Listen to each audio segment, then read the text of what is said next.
Yo, what's going on, everybody? This is Don't Talk Sports. My name is Dylan. In today's video, what we're going to discuss is we're going to talk about Jake Diebler being hired to be the men's college basketball coach for the Ohio State team. Now, I'm going to be honest. Whenever they said they were going to be hiring him, I was like, it's a good hire because he's hired from within. He's an Ohio State guy kind of through and through. The thing with this hire is I like it, but I'm also a little bit hesitant on if it's really the right move. He's got a 5-year contract going forward. They went ahead and hired him. They took him from interim head coach to being the main head coach right before the NIT tournament kind of started. So what I'm going to do in this video is, like I said, I'm going to kind of go through. We're going to review Jake Diebler. We're going to review his past coaching history, review kind of what he did in the NIT, the Big Ten tournament, kind of how he did his coaching style, and if I think ultimately by the end, if this is the right move, and if this is going to be the good move, or if it's possibly going to backfire. I'm sure we have gone after one of these other coaching candidates that are available right now. So without further ado, if you go to enjoy it, as always, make sure you drop a like onto this video. Be very much appreciated if you do so. But without further ado, let's get into it.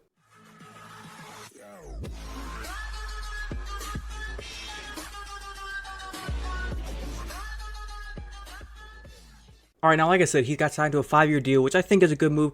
I think with them giving the 5-year deal, it's pretty much guaranteeing that they're saying we are 100% in on Jake. We trust him. We think he can do the right job. Now, as we know, he was hired in mid-February. That was whenever Chris Holtman got fired as the head coach. I've already made a video kind of talk or give my opinion on Chris Holtman being fired. I'll put the video up there if you want to go check it out. But the very first game after he was fired, Jake Diebler, he pretty much gets told, okay, well, you're the new head coach. By the way, we got number 2 Purdue coming into the house. Can you go beat them? And as you can see here, 73-69, we were able to take them down. He goes on a 6-2 record over the time whenever he was out there, advances to the quarterfinals of the Big Ten tournament. He was able to win 2 games in that tournament, which was very surprising. A lot of people picked Ohio State to just go ahead and get knocked out in the very first segment. We ended up winning that first game against, I believe it was Rutgers, and then we won a second game, and we were able to move on. We ended up losing to Illinois, a 77-74. It was actually a close game. We had a shot to win the game, and we ended up just coming up short. Obviously, with the way the record was looking, we were not able to make the NCAA tournament, so we got put in the NIT. As you can see by the NIT, the first round we got put up against Cornell. Very good team. I'm not gonna lie. That man looking like Mr. Clean out there with the bald head, he gave us some trouble. We were able to get the dub, 83-88.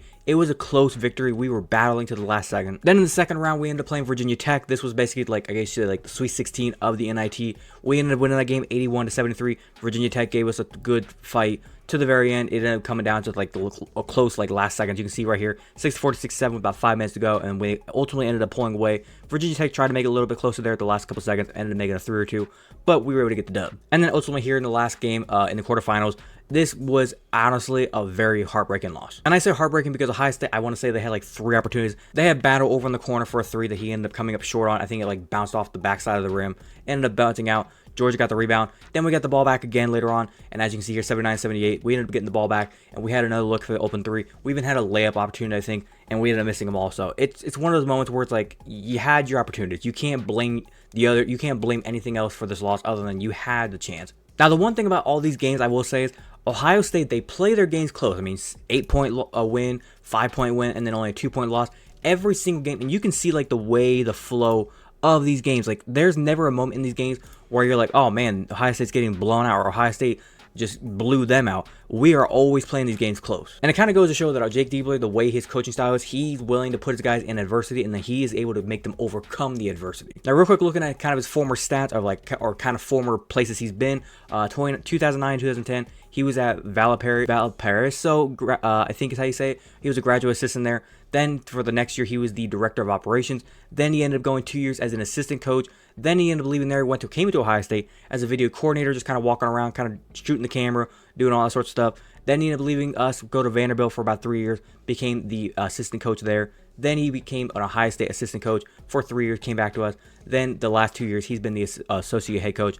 Obviously got fired. Chris Holtman got fired, became the interim head coach, and now the head coach. Now, here's my thing with Jake Diebler. I think he's going to be a good coach. The thing with his style is, I think he needs to get better recruits. Ohio State, they struggle a lot of times with getting recruits, and they're not like the big time blue blood collar school. They're not the Kentucky, the Gonzaga, the Villanova. They're not these big time schools like you see the Dukes, the North Carolinas. We're not that level. Ohio State's one of these kind of schools where we're able to go to the NIL. The new athletic director that we just hired, he's willing to spend NIL money. We see it on the football team, the basketball team now. Hopefully can get some NIL money in there. I think if this team can build through the NIL, get some juniors and seniors, get some guys in there that truly want to win, we can build this team up and get back to the NCAA tournament next year. But ultimately, kind of wrap it up, here's kind of my final opinion. Like I said, Jake Diebler is a really good coach. I think he's going to do well. He's going to be successful. He's going to do good for us. I think next season we can easily get back to the NCAA tournament. Now, am I saying we're going to win the Big Ten tournament? I'm not saying that. I think Purdue is still up there. Illinois is still up there. Hell, even Wisconsin is kind of up there. If you want to throw Michigan State's name up there, I'll even accept that. Ohio State's got a lot of room to kind of improve on. There's a lot of things we got to do to get better at this, kind of get better at basketball in order to get up there with those heavyweights. The big thing for Jake Diebler is going to be, like I said, recruiting.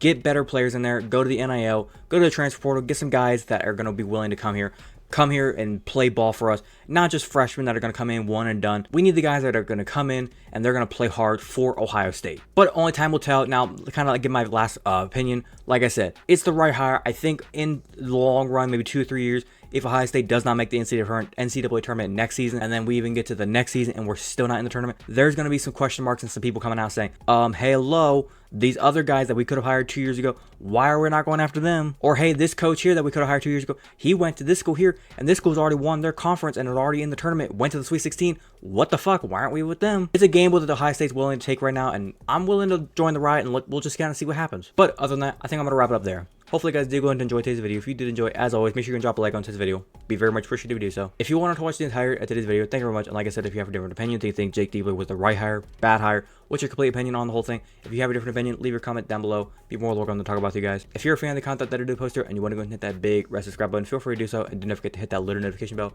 Be notified second I post. But without further ado, this has been Talk Sports. Have a great day. Peace.